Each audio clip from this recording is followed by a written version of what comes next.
নমস্কার বন্ধুরা, তো তোমরা সবাই কেমন আছো? আশা করি তোমরা সবাই অনেক ভালো আছো আর আমরাও অনেক ভালো আছি। তো চলে এসেছি নতুন সন্ধ্যায় নতুন একটা ধামাকাদার ভিডিও রেখে। ধামাকাদার ভিডিও তো বলতেই হবে, কারণ আজকে একজন ধামাকাদার মানুষ আছে আমাদের সাথে, যে এখন আমাদের বাংলাদেশের মানে ফেমাস একজন ব্যক্তি। অবশ্যই অবশ্যই যাকে এক কথা বলার, মানে যাকে নিয়ে কথা বলবো, মানে তাকে নিয়ে কথার মতো বলার বয়স বা কোনো কিছু আমাদের মধ্যে নেই, কিন্তু তবুও চেষ্টা করতে কোথাও আপত্তি নেই, তাই চেষ্টা করতে হবে। আর আজকে যেটা নিয়ে কথা বলবো মানে সেটা একদমই মানে মাথার উপরের একটা লেভেলের একটা ব্যাপার। তো মানে যারা এখনো মানে যারা কি মানে আমরা এই ভিডিওটা আপাতত আমাদের কোনো চ্যানেলেই এই ভিডিও করিনি, অবশ্যই এই ফার্স্ট টাইম কিন্তু করতে চলেছি। তো চলো গাইস, বেশি কথা না বলে আজকে টাইটেলটি গাইস আগে দেখে নেওয়া যায়।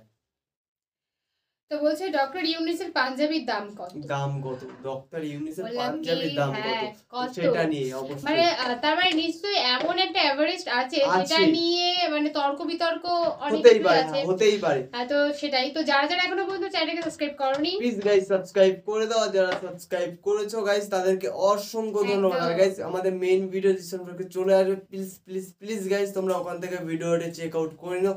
তো চলো গাইস বেশি কথা না বলে আজকের ভিডিওটি শুরু করা যাক। আজকে ডক্টর মোহাম্মদ ইউনূস পয়লা বৈশাখের শুভেচ্ছা জানিয়েছে। পয়লা বৈশাখে ওই বাসভবনের একটা গাছের নিচে বসে একটা টেবিলের উপরে 200 টাকা দামের 2টা গামছা ফেলে দিয়ে ওখানে একটা ছোট্ট চেয়ার নিয়ে বসে থেকে শুভেচ্ছা জানাইছে। আল্লাহু আকবার বলবেন না? কোনো ভাব নাই, কোনো অহংকার নাই। তার শরীরে যে পাঞ্জাবি দেখেন, একটা শর্টকাট গ্রামীণ চেকের পাঞ্জাবি, আমার মনে হয় 500 টাকার বেশি হবে না। কথা কোন না, আর একটা কোটি পরে থাকে, ওটাও মনে হয় 500 টাকা, এর বেশি হবে না। তার মানে বোঝা যায় কোনো অহংকার নাই, ভাব নাই, মোশাব নাই। পৃথিবীর মধ্যে একজন বিশ্ব লিডার। এই পৃথিবীর মধ্যে সবচেয়ে সম্মানিত 3টে পুরস্কার। কয়টা? 1 নম্বর নোবেল প্রাইজ, 2 নম্বর আমেরিকান প্রেসিডেন্সিয়াল অ্যাওয়ার্ড, 3 নম্বর মার্কিন কংগ্রেশনাল অ্যাওয়ার্ড। 3টে পুরস্কার পৃথিবীর মাত্র 12 জন ব্যক্তি পেয়েছে, তার মধ্যে একজন ডক্টর মোহাম্মদ ইউনূস। আল্লাহু আকবার বলবেন না? আমরা এতদিন তাকে চিনতেও পারিনি, তার দামও দিতে পারিনি, তার মূল্যায়নও করতে পারিনি। আজকে পয়লা বৈশাখে মাত্র 200 টাকার গামছার উপরে বসে চেয়ারে বসে টেবিল নিয়ে শুভেচ্ছা দেওয়ার মাধ্যমে তিনি প্রমাণ করেছে এই দেশের টাকা অপচয় নয়, এই দেশটাকে অল্প টাকা খরচ করেও বাঙালি সংস্কৃতি দিয়ে এই দেশের মানুষকে ভালো রাখা যায়। অবশ্যই 7 মাসে বাংলাদেশ যতটা এগিয়ে গেছে, স্বৈরাচার হাসিনা পালিয়ে যাওয়ার পরে ভারত তো চেয়েছিল ইউনূসকে ক্ষমতার থেকে সরাই দেবে। শুধু ইউনূস ছিল দেখে এই দেশটা এখনো টিকে আছে। ডক্টর ইউনূস ক্ষমতা নিলে 3 মাসের ভেতরে সেনাবাহিনী ক্ষমতা নিয়ে স্বৈরাচার হাসিনাকে ঢুকে দিত। কিন্তু ডক্টর মোহাম্মদ ইউনূস হলো বাঘের বাচ্চা, সিংহ শাবক, সময়ের সাহসী বীর, যার কাছে নরেন্দ্র মোদী ষড়যন্ত্র করে তো লাভ হয়নি। 1 সপ্তাহ আগে থাইল্যান্ডে গিয়ে তার কাছে বসে থাকে মিটিং করতে বাধ্য হয়েছে। আল্লাহু আকবার বলেন। তারপরে ডক্টর মোহাম্মদ ইউনূস যখন ভেতরে ঢুকেছে, নরেন্দ্র মোদী দাঁড়িয়ে গেছে। শিক্ষক রুমের মধ্যে ঢুকলে ছাত্র যেভাবে দাঁড়িয়ে সম্মান করে, ডক্টর মোহাম্মদ ইউনূস ঢোকার পরে নরেন্দ্র মোদী সম্মান করেছে। নিঃসন্দেহে এটা আমাদের দেশের বিজয়। ষড়যন্ত্র করে কোনো লাভ হয়নি। তারা বলেছিল হাসিনা পালিয়ে যাওয়ার পরে পিএস দেব না, আলু দেব না, বাংলাদেশের মানুষকে না খাওয়াই মারবো। চিৎকার করে বলে রিজিকের মালিককে। ওরা যখন বলেছে বাংলাদেশে পিএস আলু দেব না, আমরা বলছি তোদের পিএস আর আলু আমরা খাবো না। এখন ভারতের পিএস হলো 1.5 টাকা কেজি, আলু হলো 2 টাকা কেজি। আলু আর পিএস পৌঁছে গন্ধ উঠতেছে, রাস্তার মধ্যে ফেলে দিয়ে কৃষকের আন্দোলন করতেছে, মোদি হটাও, দেশ বাঁচাও, মোদি দাদা সিটিং বাস। আল্লাহ আকবার বলবেন না? আমাদের দেশে একটা কথা আছে ভাই, অন্যের জন্য গর্ত খুললে ওই গর্তে নিজেকে, মানে ভারত আমাদের বিপদের থেকে ওরা নিজেরাই বিপদের মধ্যে পড়েছে। তবে একটা কথা বলি, আমাদের এত শক্তি কেমনে হলো, এত বরকত কেন হচ্ছে? আল্লাহর কোরআন বলে আর রিজালু কাওয়ামুনা আলান নিসা, পরিচালক দেশের কোন নারী নয়, পুরুষদেরকে হতে হবে।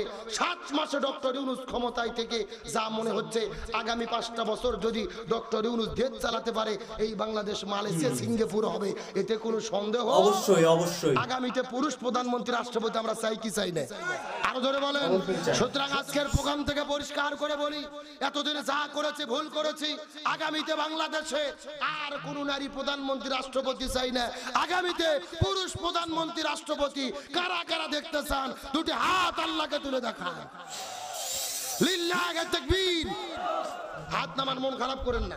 আগামীতে কে ক্ষমতায় যাবে, জামাত নাকি বিএনপি, আমরা জানি না। কারো পক্ষে বিপক্ষে বলারও কোনো দরকার। তবে আমাদের চাওয়া হলো যেই দলই ক্ষমতায় আসুক, প্রধানমন্ত্রী রাষ্ট্রপতি যেন পুরুষ হয়। কে রে ভাই, আমার দেশের বাড়ি বগুড়া। বিএনপির তারেক জিয়া যদি প্রধানমন্ত্রী হয় আমাদের কোনো আপত্তি আছে? তারেক জিয়া যদি হয়, তারপরে জামাতের আমির যদি প্রধানমন্ত্রী হয়, আপত্তি আছে? চরমনের পীর যদি প্রধানমন্ত্রী, আপত্তি আছে? আমাদের কথা যে হয় হোক, একটা পুরুষ হোক, আর কোন নারীর জ্বালা আমরা দেখতে চাই না, দেখতে চাই না। তারা সঠিক বুঝ দান করুক বলেন আমিন। তাহলে চিৎকার করে বলেন, বেপরদা নারী যারা, স্বামীর অবাধ্য স্ত্রী যারা, তারা চিৎকার করে বলেন পর্দা করার দরকার আছে না নাই? আর ধরে বলেন, এ নৌকার মুসলমান গভীর মনোযোগ লক্ষ্য করে বোঝার চেষ্টা করবেন। আমি মা বোনদেরকে ডাকতে বলি, মা বোনেরা লক্ষ্য করে বোঝার চেষ্টা করেন। আর কয়েকটা মিনিট আপনাদের জন্য কথা বলতে চাই। যে মহিলাগুলো পর্দার বিধানগুলো মেনে চলবে, পর্দাতে জীবন যাপন করবে, পর্দার মধ্যে থাকবে, চিৎকার করে বলেন তো তার সম্মান মর্যাদাকে বৃদ্ধিটা করে দেবেন কি? আর জোরে বলেন। আমার নবী একদিন মসজিদুন নববীর ভেতরে আসর নামাজ পড়ার পরে আস্তে করে যখন বিবি খাদিজার ঘরের মধ্যে প্রবেশ করেছেন, বিবি খাদিজার ঘরের মধ্যে প্রবেশ করার পরে লক্ষ্য করে দেখে বিবি খাদিজা মাটির মধ্যে গড়াগড়ি দিয়ে হাউমাউ করে করে করে করে করে করে কান্না করা শুরু করেছে। আমার নবীজি ডাকতে বলেন, হে খাদিজা, তুমি মাটির মধ্যে গড়াগড়ি করে হাউমাউ করে কেন কান্না করতেছো? এর পেছনে কারণটা কি বলো তো দেখি। এমন সময় খাদিজা ডাকতে বলে, ইয়া রাসূলুল্লাহ, আসর নামাজ পড়ার পরে আমি যখন দু চোখ বন্ধ করেছে, দু চোখ বন্ধ করার সাথে সাথে অন্ধকার কবর আমার চোখের সামনে এসে হাজির হয়ে গেছে। লিল্লাহি তাকবীর। চোখ বুঝিলে দুনিয়ায় আন্ধার, কিসের টাকা কিসের বাড়ি কিসের জমিদার, চোখ বুঝিলে দুনিয়ায় আন্ধার। এ নৌকা সাপারে মুসলমান গভীর মনোযোগ লক্ষ্য করুন। আর আমি আপনাদের বেশি কষ্ট দেব না, কয়েক মিনিটের ভেতরে ছোট্ট করে একটা মেসেজ দেওয়ার পরে বিদায় নিয়ে চলে যেতে চাই। লক্ষ্য করুন, যতক্ষণ চোখ খোলা থাকে মনে হয় গাড়ি আমার, ওই বাড়ি আমার, ওই জমি আমার, এই প্রাসাদ আমার, ওই আমের বাগান আমার, পুকুর আমার। আসলে কিছু আমার না রে। দু চোখ বন্ধ করলে অন্ধকার কবর ছাড়া কিছুই চোখে পড়ে না, দেখা যায় না। এটা ঠিক। খাদিজা বলে, ইয়া রাসূলুল্লাহ, আমি যখন দু চোখ বন্ধ করেছি অন্ধকার কবর আমার চোখের সামনে এসে হাজির হয়ে গেছে। এমন সময় রাসূল ডাকতে বলে, খাদিজা, তুমি সর্বপ্রথম ইসলাম ধর্ম গ্রহণ করেছো। ইসলাম ধর্ম গ্রহণ করার পরে তোমার যত সম্পদ ছিল ইমানদার মুসলমানদের জন্য ব্যয় করে দিয়েছো। আল্লাহ তাআলা তোমার উপরে এত বেশি রাজি খুশি হয়ে গেছে রে, স্বয়ং আমার আল্লাহ আর সে আজিমি থেকে তোমাকে সালাম জানায়া দিয়েছে। লিল্লাহি তাকবীর। এই পৃথিবীতে আল্লাহ তাআলা একজন মহিলাকে সরাসরি সালাম জানায়া দিয়েছে। চিৎকার করে বলেন তো দেখি সেই মহিলাটার নাম কি? আরো জোরে বলেন। আল্লাহ তাআলা বিবি খাদিজাকে সালাম জানাই দিয়েছেন, এই জন্য আমার নবীজি খাদিজাকে ডাকতে বলে, খাদিজা, আল্লাহ তাআলা তোমাকে সরাসরি সালাম জানাই দেন। শুধুমাত্র তোমাকে সালাম জানাই নাই, আল্লাহ তাআলা তোমাকে জান্নাতি বলে ঘোষণা করেছে। তুমি কেন হাউমাউ করে কান্না করো? খাদিজা ডাকতে বলে, ইয়া রাসূলুল্লাহ, আসর নামাজ পড়ার পরে যখন আমি দু চোখ বন্ধ করলাম অন্ধকার কবর আমার চোখের সামনে এসে হাজির হয়ে গেল।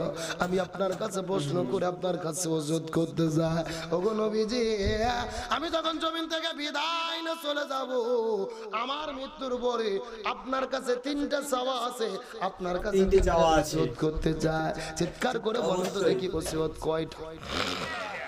আরো জোরে বলেন। আপনার কাছে তিনটা ওসিয়ত করতে চাই। রাসূল লাগতে বলে, খাদিজা রে, আমার সঙ্গে বিবাহ হওয়ার পরে আমি তোমাকে কিছুই দিতে পারি নাই, ইসলামের জন্যই তো তুমি সবকিছু বিলিয়ে দিয়ে দিলে।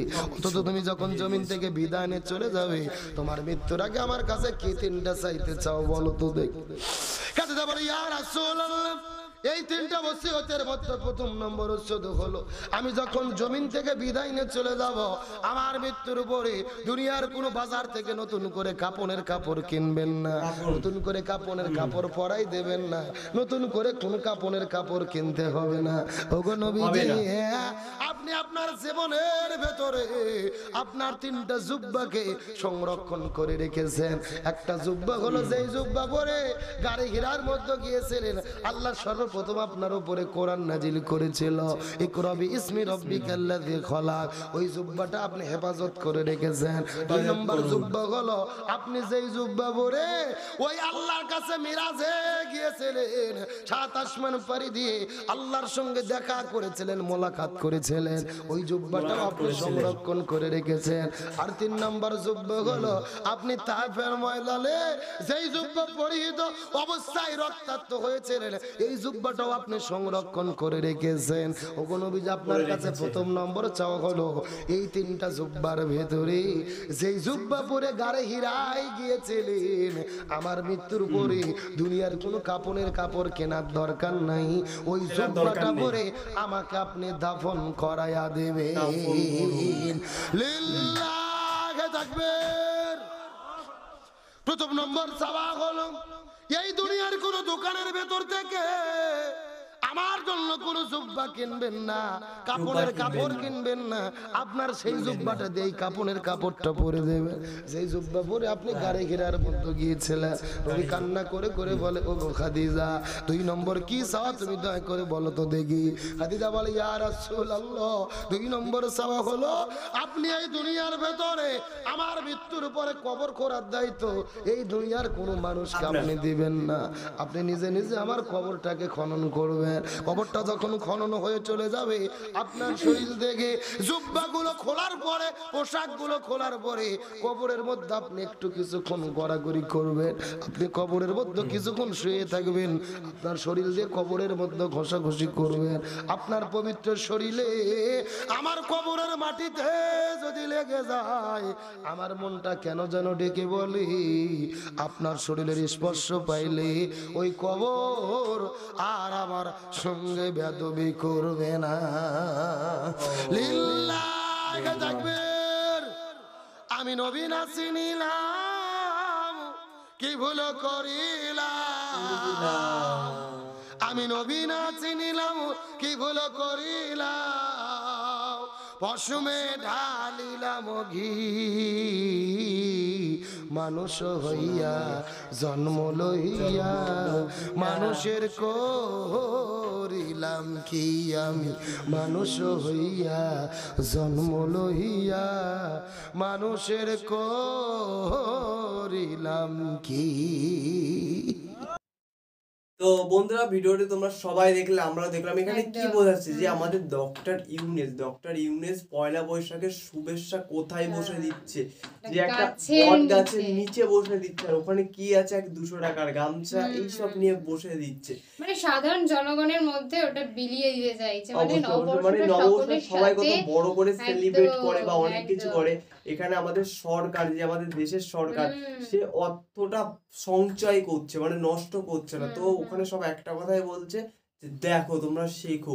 আর শেখ হাসিনা থাকলে কি হতো, মানে টাকায় টাকা বিলাতো, মানে সবই ওনার পিছনে বিলাতো, তোমরা সবাই জানো। আর আমাদের তো মানে যে টাইটেলটা ছিল যে তার পোশাকের দাম কত, তোমরা সকলেই জানলে, মানে আমি নিজেই অবাক যে হয়তো বা এই জামাটার দাম 500 টাকার বেশি না, বা উনি যা যা ওনার দেহে যা যা আছে তাই বলছে যে 500 টাকার বেশি দাম একটাও না। তাহলে বুঝতে পারছো অত ভালো, মানে একটা দেশের প্রধানমন্ত্রী, সেটাই তো বুঝতেই পারছো। তো গাইস, আমাদের ভিডিওটি যদি ভালো লাগে অবশ্যই লাইক কমেন্ট শেয়ার অবশ্যই করো। আর কেমন লাগলো আমাদের ভিডিওটা সেটা আমাদেরকে জানিও, কারণ এরকম ভিডিও আমরা এর আগে কখনোই করিনি। তোমাদের যদি মনে হয় যে এরকম তোমরা জানতে চাও যে কোন কে কত কেমন কি পড়ে বা কি বৃত্তান্ত, তার ডিটো আর কি আমরা তোমাদের মধ্যে নিয়ে আসবো। তোমরা শুধু একটু কমেন্ট সেকশনে আমাদেরকে জানাবে যে তোমরা জানতে চাও, তাহলে আমরা উৎসাহ দিয়ে তোমাদেরকে জানাবো। তো চলো গাইস, নতুন কোনো ধামাকাদার গাইস ভিডিওতে তোমাদের সাথে আবার দেখাবে। আজকের মতন এখানেই টাটা।